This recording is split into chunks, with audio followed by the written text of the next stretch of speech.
Welcome to ఎన్డీజీ news. నా పేరు నరసింహారావు.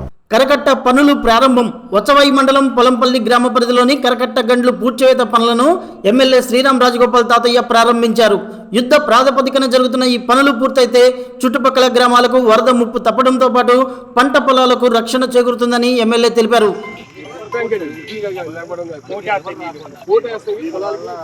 మనకి కాలువ తెగిపోయింది సార్, కాలువకి మళ్ళీ పొలాలకి ఊరికి. దేవినేని ఉమా ధ్వజం. పరిటాల రవి నుంచి వివేక హత్య వరకు జగనాసుర రక్త చరిత్ర అందరికీ తెలుసునని మాజీ మంత్రి దేవినేని ఉమామహేశ్వరరావు మండిపడ్డారు. తాడేపల్లి ప్యాలెస్లో కొంతమందితో ప్రెస్ మీట్లు పెట్టిస్తూ నిత్యం అబద్ధాలు వండి వారుస్తున్నారని ఉమా దుయ్యబట్టారు.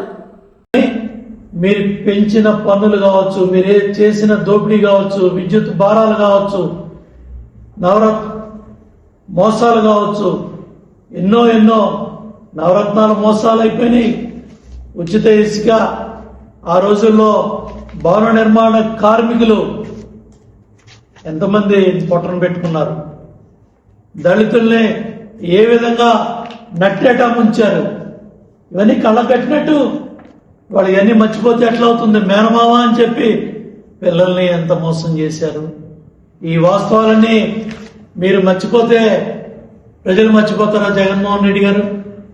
ఇవాళ ఈ వాస్తవాలన్నీ కూడా ప్రజా కోర్టుకు తీసుకెళ్లి ఈ వాస్తవాలన్నీ చెప్తేనే కదా ఇవాళ 164 సీట్లతో కూటమి ప్రభుత్వం అధికారంలోకి వచ్చింది.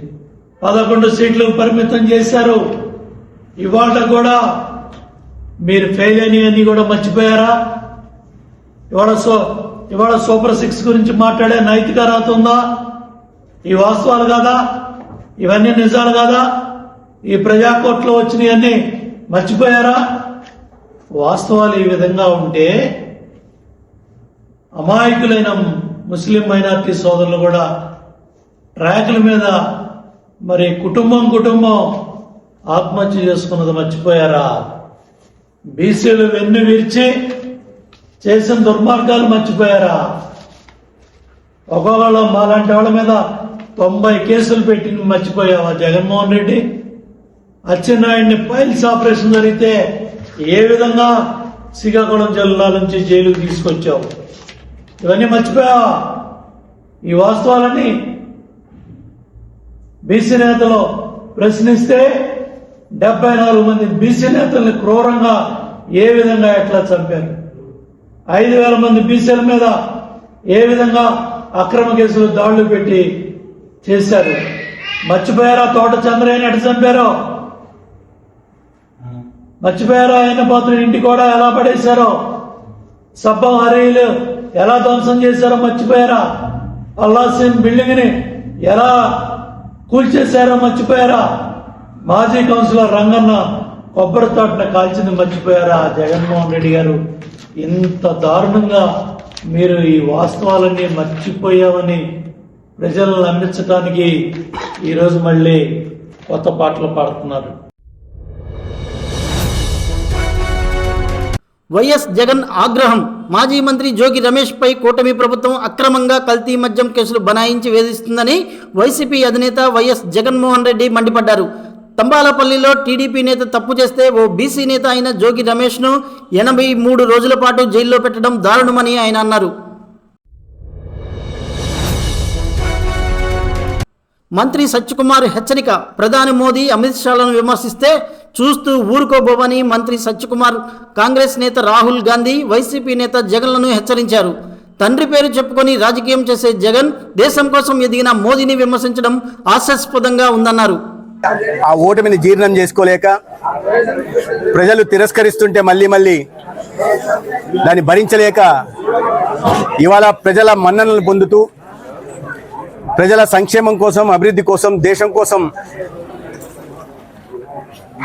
ఇవాళ నిరంతరం పరిశ్రమిస్తున్న దేశ ప్రధాని నరేంద్ర మోడీ గారి మీద బురద జల్లే ప్రయత్నం చేస్తూ ఉన్నారు. నిన్న రాహుల్ గాంధీ ప్రధాని నరేంద్ర మోడీ గారిని, అమిత్ షా గారిని ఉద్దేశించి దేశద్రోహులు అనే పదాన్ని వాడడం జరిగింది. దేనికి నరేంద్ర మోడీ గారు, అమిత్ షా గారు దేశద్రోహులు అన్నారో ఒకసారి రాహుల్ గాంధీ గారు సమాధానం చెప్పాలి.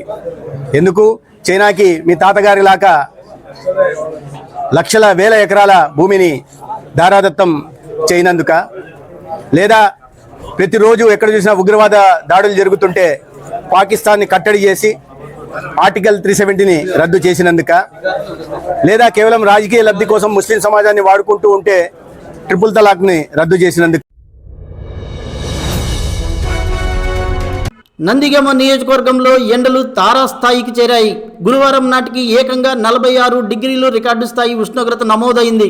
బానుడి బగబగలకు ప్రజలు అల్లాడిపోతుండగా అత్యవసరమైతే తప్ప ఎవరు బయటికి రావద్దని అధికారులు హెచ్చరిస్తున్నారు.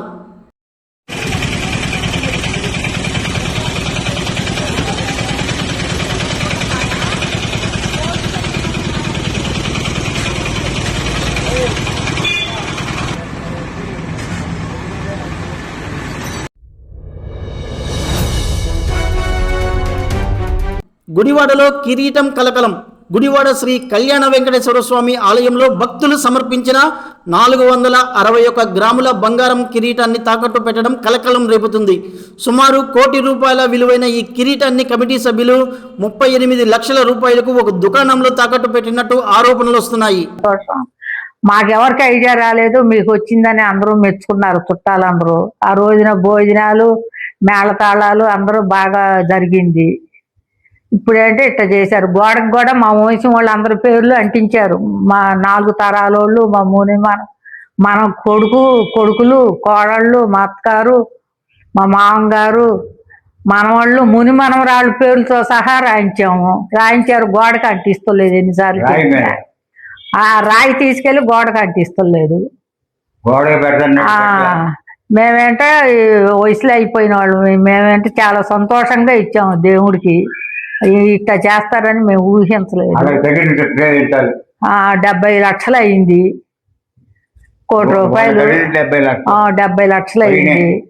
మేము దేవుడికి అలంకరించమని ఇచ్చాం కానీ ఆయన తాకట్టు పెట్టుకోమనో అమ్ముకోమని మేము ఇవ్వలేదు. ఆయన కూడా ఒప్పుకున్నాడు.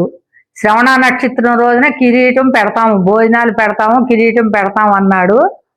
మాకు కూడా మమ్మల్ని కూడా భోజనానికి రమ్మంటే మేము రాలేమన్నాము. అందుకని మాకు క్యారేజీ కూడా పంపేవాడు. శ్రవణ నక్షత్రం రోజున పండగలప్పుడు పెడతాము, శ్రవణ నక్షత్రం రోజున పెడతాము, మీ గోత్రనామాలతో పూజలు చేస్తాము, అన్ని ఒప్పందం పెట్టుకునే ఇచ్చాము మేము. అయినా కానీ ఇట్లా చేశాడు. అది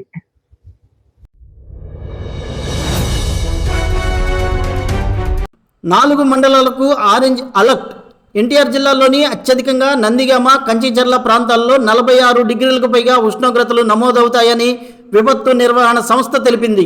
ఎండల తీవ్రత మరింత పెరిగే అవకాశం ఉండడంతో నియోజకవర్గంలోని 4 మండలాలకు అధికారులు ఆరెంజ్ అలర్ట్ జారీ చేశారు. రేపటి ఎన్డీజీ న్యూస్తో కలుద్దాం. నమస్కారం.